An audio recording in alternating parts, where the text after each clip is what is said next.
নমস্কাৰ সকলোকে স্বাগতম জনাইছো অন্য এক নতুন ভিডিঅ'। তো এইটো ভিডিঅ'ত আলোচনা কৰিম যে যিসকল ছাত্ৰ ছাত্ৰীয়ে ফাৰ্ষ্ট মেৰিট লিষ্টত কোনোবা এখন কলেজত এডমিশ্যন লৈছে সিহঁতে ছেকেণ্ড মেৰিট লিষ্টত যদি ক'ৰবাত নাম আহে বা সিহঁতে ভাল পোৱা কলেজখনত সিহঁতে কেনেকৈ এডমিশ্যন ল'ব পাৰিব বা সিহঁতৰ যি এডমিশ্যন হয় সেইটো কেনেকৈ কেনচেল কৰিব লাগিব।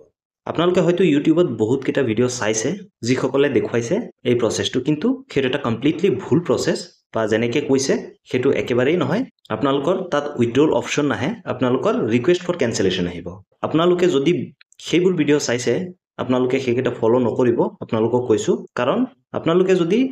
আপোনালোকে নিজেই জানে যে এবাৰ এডমিশ্যন কনফাৰ্ম হৈ গ'লে বা এডমিশ্যন গ্ৰাণ্টেড হৈ গ'লে আপোনাৰ তাত উইথড্ৰ এপ্লিকেশ্যন নাহে, যি উইথড্ৰ অপশ্যন হয় সেইটো নাইকিয়া হৈ যায়। আৰু যি বাকীকেইটা এডমিশ্যন অফাৰ আছে ফাৰ্ষ্ট মেৰিট লিষ্টত যোনকেইটা আহিছিলে সেইকেইটা নিজে নিজে কেনচেল হৈ যায়। আপোনালোকে সেইটো ভালকৈ জানে। তো মই ৰিচেণ্টলি কেইটামান ভিডিঅ' চাইছিলোঁ ইউটিউবত যে য'ত কৈছে যে কেনেকৈ কেনচেল কৰিব লাগে, কিন্তু সেইটো এটা কমপ্লিট ভুল প্ৰচেছ। আপোনালোকক কৈ দিওঁ যে ফাৰ্ষ্ট মেৰিট লিষ্টত যিসকলৰ নাম আহিছে, যিসকলৰ এডমিশ্যন এতিয়ালৈকে লোৱাই নাই, 9 তাৰিখ লাষ্ট ডেট হয়, 9 তাৰিখলৈকে সিহঁতে এডমিশ্যন ল'ব পাৰিব।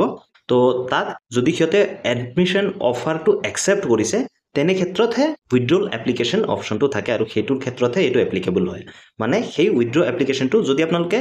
ভুলবশতঃ বা আপোনালোকে ইচ্ছা কৰিয়ে যদি ধৰি লওক কোনোবা এখন কলেজৰ এডমিশ্যন অফাৰ একচেপ্ট কৰিছে, সেইটো আপোনালোকে কি কৰিব পাৰে, উইথড্ৰ কৰিব পাৰে। মানে আপোনাৰ এডমিশ্যনটো কনফাৰ্ম নহয়। কিন্তু যদি ফাৰ্ষ্ট মেৰিট লিষ্টত আপোনালোকে এডমিশ্যন লৈছে কোনোবা এখন কলেজত, তাৰপিছত আপোনালোকৰ কিন্তু সেই উইথড্ৰ এপ্লিকেশ্যনটো নাহে। আপোনালোকক এক্সাম্পল হিচাপে দেখুৱাই দিছোঁ। ইয়াত আপোনালোকে চাব পাৰে এডমিশ্যন গ্ৰাণ্টেড, ইয়াত কোনো উইথড্ৰ এপ্লিকেশ্যন নাই। কিন্তু কিছুমান আছে যিকেইটা আপোনালোকে চাব পাৰে যে এডমিশ্যন অফাৰ একচেপ্টেড, কিন্তু তলতে আকৌ আপোনালোকে দেখা পাইছে যে উইথড্ৰ এপ্লিকেশ্যন আছে। তো এই দুটা বেলেগ বস্তু হয়। আৰু আপোনালোকক যিটো কোৱা হৈ আছে এতিয়া বৰ্তমান যে আপোনালোকে যদি এডমিশ্যনটো লয় বা এডমিশ্যন গ্ৰাণ্টেড হৈ যায়, তাৰপিছত আপোনালোকে কেনচেলটো কেনেকৈ কৰিব। আৰু কেনচেলটো কৰি ধৰি লওক ছেকেণ্ড মেৰিট লিষ্টত যদি ক'ৰবাত নাম আহিছে কোনোবা এখন কলেজত, বা আপোনালোকে সেই আপুনি ভাল লগা কলেজখনত যদি এডমিশ্যন ল'ব বিচাৰে, পৰৱৰ্তী পৰ্যায়তে হওক স্পট এডমিশ্যনৰ ক্ষেত্ৰতে হওক, যদি আপোনালোকে ল'ব বিচাৰে তেনে ক্ষেত্ৰত আপোনালোকে কেনেকৈ ল'ব বা কেনেকৈ সেই প্ৰচেছটো কৰিব সেইটোৱে আপোনালোকক বুজাই ক'ম। সেয়েহে আপোনালোকে ভুল ভিডিঅ'বিলাক চাই আপোনালোকে প্ৰচেছবিলাক ফ'ল' নকৰিব। যদি আপোনালোকে এনেকুৱা কৰে আপোনালোকে কিন্তু প্ৰব্লেমত পৰিব পাৰে। সেয়েহে আপোনালোকে নিজে এবাৰ বিবেচনা কৰি চাব, তাৰপিছত আপোনালোকে সেই কামটো কৰিব। গাইডলাইন হিচাপে কৈছে কি যে আপোনাৰ যি এডমিশ্যন হয় বা আপোনালোকৰ যদি অনলাইন এডমিশ্যন হয়, যেনেকৈ ধৰি লওক কিছুমান কলেজত আপোনালোকে নিজে গৈ ফিজিকেলি ডকুমেণ্টছকেইটা ভেৰিফাই কৰি আপোনালোকৰ এডমিশ্যন ল'ব লাগে, আৰু কিছুমান কলেজত আপোনালোকে অনলাইনতে আপোনালোকৰ এডমিশ্যনটো কনফাৰ্ম কৰিব পাৰে। ধৰি লওক গুৱাহাটী ইউনিভাৰ্চিটি বা কটন ইউনিভাৰ্চিটি বা যদি বেলেগ ইউনিভাৰ্চিটি হয় সিহঁতেও হয়তো যদি দিছে, মই সেইটো বিষয়ে নাজানো। বাট গুৱাহাটী ইউনিভাৰ্চিটি আৰু কটন ইউনিভাৰ্চিটিয়ে অনলাইনতে সিহঁতৰ এডমিশ্যনটো লৈছে। আপোনাৰ ইউনিভাৰ্চিটি বা কলেজত আপোনালোকৰ ইউনিভাৰ্চিটিত যোৱা দৰকাৰ পৰা নাই। তো ঘৰতে বহি আপোনালোকে যেতিয়া আপুনি অফাৰটো একচেপ্ট কৰে তাৰপিছত আপোনালোকৰ পে'মেণ্ট ফি এটা লয়, তো আপোনালোকে পে' কৰিব লাগে। তাতো আপোনালোকৰ উইথড্ৰ এপ্লিকেশ্যন থাকে, কাৰণ পে' নোহোৱালৈকে আপোনাৰ এডমিশ্যনটো কনফাৰ্ম নহয়। তো সেয়ে আপোনালোকৰ সেইখিনি পে' কৰিব লাগে বা পে'ৰ লগত আপোনালোকে উইথড্ৰ এপ্লিকেশ্যনটো পাব। কিন্তু এবাৰ পে' কৰি দিয়াৰ পিছত আপোনালোকৰ যি এডমিশ্যন হয় সেইটো গ্ৰাণ্টেড হৈ যাব, আৰু আপোনালোকক এনেকুৱাকৈ দেখুৱাব যে এডমিশ্যন গ্ৰাণ্টেড। তো সেইটো আপোনালোকক বুজাই ক'ম যে আপোনালোকে যদি এনেকুৱা এডমিশ্যন লয় তাৰপিছত আপোনালোকে কেনেকৈ কেনচেল কৰিব লাগিব। ভিডিঅ'টো শেষলৈকে চাব আৰু মন দি শুনিব। বাকী ইউটিউবাৰ সকলকো এটা ৰিকুৱেষ্ট কৰিম এই ভিডিঅ'টোৰ মাধ্যমেদি যে আপোনালোকে মিছাকৈ ছাত্ৰ ছাত্ৰীসকলক গাইড নকৰিব, কাৰণ সেইটো সিহঁতৰ ফিউচাৰৰ কথা আছে। তো আমাৰ চেনেলৰ ফালৰ পৰা আপোনালোকৰ হাৰ্ডৱৰ্কক সন্মান জনাওঁ, কিন্তু আপোনালোকে মিছগাইড নকৰিব ষ্টুডেণ্টবিলাকক। কাৰণ আপোনালোকে নিজেই চাব পাৰে যে সমৰ্থ পৰ্টেলত যেতিয়া আপোনালোকৰ এডমিশ্যনটো গ্ৰাণ্টেড হৈ যায় তাৰপিছত কিন্তু ইয়াত কোনো কেনচেল অপশ্যন নাথাকে। তো আপোনালোকে যদি ছেকেণ্ড মেৰিট লিষ্টত নাম আহে কোনোবা এখন কলেজত বা আপোনালোকে স্পট এডমিশ্যনৰ কাৰণেও যায়, তো আপোনালোকে কেনেকৈ সেইটো কেনচেল কৰিব। তো প্ৰথম কথা আপুনি কি কৰিব লাগিব, তো যেতিয়া ছেকেণ্ড মেৰিট লিষ্ট পাব্লিছ হয় তাৰ সমান্তৰালকৈ কিন্তু আপোনালোকৰ যি সমৰ্থ পৰ্টেল হয় য'ত আপোনালোকে এডমিশ্যন লৈছিলে, তাত কিন্তু এটা অপশ্যন ওলাই পৰিব আপোনালোকৰ যে ৰিকুৱেষ্ট ফৰ কেনচেলেশ্যন বা কেনচেল ইয়ৰ এডমিশ্যন, তেনেকুৱা এটা অপশ্যন আহি পৰিব। য'ত আগত আছিলে আপোনাৰ উইথড্ৰ এপ্লিকেশ্যন, তাৰ সলনি আপোনালোকৰ কেনচেল এডমিশ্যন বা ৰিকুৱেষ্ট ফৰ কেনচেলেশ্যন বুলি এটা অপশ্যন আহিব। তো তাত আপুনি ক্লিক কৰি আপোনালোকৰ যি প্ৰচেছ আছে সেইকেইটা ফ'ল' কৰিব লাগিব। আপোনালোকৰ এনে কিছুমান টাৰ্ম এণ্ড কণ্ডিশ্যন হয়তো দিয়া থাকিব। যিহেতু এতিয়ালৈকে সেইটো ষ্টাৰ্ট হোৱা নাই, সেয়েহে মই আপোনালোকক মিছাকৈ বেলেগ এটা ক্লিপ আনি আপোনালোকক নেদেখুৱাওঁ। তো যেতিয়া ষ্টাৰ্ট হ'ব সেইটো টাইমতে আপোনালোকৰ কাৰণে এটা ভিডিঅ' লৈ আনিম। যদি কোনোবা এনেকুৱা ব্যক্তি আছে আমাৰ হোৱাটছএপৰ ছাপোৰ্ট টিমৰ লগত কথা পাতক, আমি আপোনালোকক এটা ডেমো হিচাপে কৰি দেখুৱাই দিম। তো আপোনালোকে এতিয়াই সেইটো নকৰিব যে উইথড্ৰ এপ্লিকেশ্যনত ক্লিক কৰিলে যে আপোনালোকৰ এডমিশ্যনটো কেনসেল হৈ যাব প্ৰথম হেৰিত তেনেকুৱা নহয় আপোনালোকৰ কিন্তু সেই এডমিশ্যনৰ অফাৰটো আপোনালোকে হেৰুৱাব সেয়েহে আপোনালোকক কৈছো আপোনালোকে ভুল ভিডিঅ' চাই আপোনালোকে ফলো নকৰিব আপোনালোকে এবাৰ কথাটো ভাবি চাব যে আপোনালোকে অফাৰটো একচেপ্ট কৰিলে ফাৰ্ষ্ট মেৰিট লিষ্টত কোনোবা এখন কলেজত আপোনাৰ নাম আহিছে তো অফাৰটো একচেপ্ট কৰাৰ পিছত ধৰি লওক আপোনালোকৰ সেইটো অনলাইন প্ৰচেছত এডমিশ্যন হৈ আছে তাত দুটা অপচন আপোনালোকে পাব পে এডমিশ্যন ফি এটা পাব আৰু উইথড্ৰ এপ্লিকেশ্যন এটা পাব তো আপোনালোকে যদি সেই ভিডিঅ' চাই যদি উইথড্ৰ এপ্লিকেশ্যনত ক্লিক কৰি দিয়ে উইথড্ৰ এপ্লিকেশ্যন ক্লিক কৰি দিলে কি হ'ব আপোনালোকৰ যে প্ৰথম মেৰিট লিষ্টত যোনটো কলেজত নাম আহিছিলে আপোনাৰ সেই এডমিশ্যন অফাৰটো কিন্তু আপুনি ৰিজেক্ট কৰি দিছে মানে আপোনাৰ যি এপ্লিকেশ্যনটো আছে সেইটো আপুনি উইথড্ৰ কৰি লৈছে তেনে ক্ষেত্ৰত আপোনাৰ ফাৰ্ষ্ট মেৰিট লিষ্টত যোনখন কলেজত নাম আহিছিলে সিহঁতেও কিন্তু আপোনাক এডমিশ্যনটো নিদিব তেতিয়া আপুনি স্পট এডমিশ্যনৰ কাৰণে দৌৰিব লাগিব বা সেকেন্ড মেৰিট লিষ্টৰ কাৰণে দৌৰিব লাগিব আপোনালোকে নিজে হাতে নিজৰ যি অপৰচুনিটি হয় সেইটো হেৰুৱাব নিজৰ সুবিধাটো আপোনালোকে হেৰুৱাব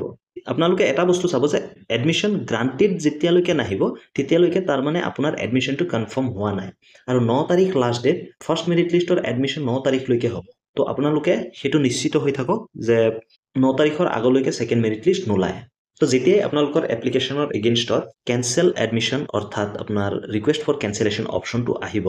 যাৰ সহায়ত আপুনি প্ৰথম যোনখন কলেজত এডমিশ্যন লৈছিলে তাৰ এডমিশ্যনটো আপোনালোকে কেনসেল কৰি যোনখনত আপুনি ভাল পায় বা যোনখনত আপোনাৰ ইচ্ছা আছে যোনখন কলেজত আপুনি ল'ব বিচাৰে ধৰি লওক সেইখন কলেজত সেকেন্ড মেৰিট লিষ্টতে আপোনালোকৰ নাম আহি গ'ল তো সেইখন কলেজত আপোনালোকে ল'ব পাৰিব আৰু এটা ডাউট আছে যে বহুত ক্যান্ডিডেটে সুধি আছে যে আপোনালোকৰ যদি ফাৰ্ষ্ট মেৰিট লিষ্টত এডমিশ্যন হৈ যায় যে যদি আপোনালোকে বিচাৰে যে সেকেন্ড মেৰিট লিষ্টত যদি আপোনালোকে ভাল এখন কলেজত এডমিশ্যন পায় তাত যদি গুচি যায় আপোনালোকৰ পইচাটো ৰিফান্ড কৰিব নে নকৰে তো সিহঁতক মই কম যে ডেফিনেটলি কৰিব আপোনালোকে সেইটোলৈ ভয় খাব নালাগে আপোনালোকৰ যি ফি হয় এডমিশ্যন ফি কমপ্লিটলি ৰিফান্ড কৰিব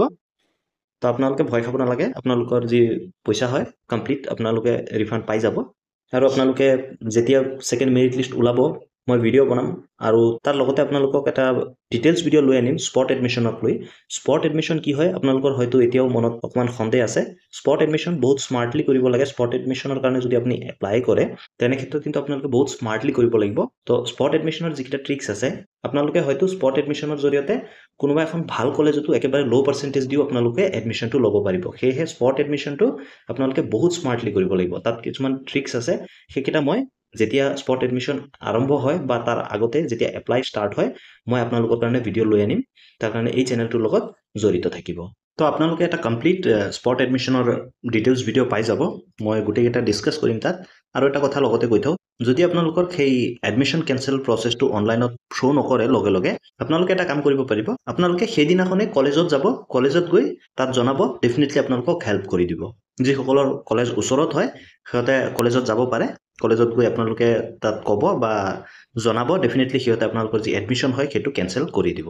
আৰু যদি আপোনালোকৰ অপশ্যনত আহি যায় লগে লগে তেনে ক্ষেত্ৰত মই ভিডিঅ' বনাই দিম আপোনালোকৰ কাৰণে যে কেনেকৈ আপোনালোকে নিজৰ মোবাইলৰ পৰাই আপোনালোকে প্ৰথম এডমিশ্যনটো কেনসেল কৰিব পাৰিব কিন্তু কেনসেল কৰাৰ আগত আপোনালোকে এটা কথা ভাবি ল'ব যে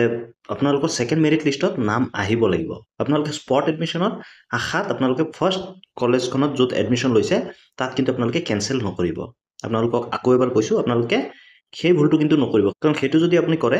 স্পট এডমিশ্যনত কোনোবা এখন কলেজত সিট পোৱা বহুতেই টান হৈ পৰে তাত বহুত কথা আছে আপোনালোকে ভ্যাকেন্সি চাব লাগিব সিট চাব লাগিব ডিপাৰ্টমেন্ট চাব লাগিব তো তাৰ ডিটেইলছ ভিডিঅ' মই লৈ আনিম আপোনালোকে এই চেনেলটোৰ লগত জড়িত থাকিব তো আপোনালোকক যিমানখিনি কথা ক'বলগীয়া আছিলে এইটো ভিডিঅ'ত মই আপোনালোকক ক'লো আপোনালোকে সেই ভুলটো নকৰিব যোনটো বস্তু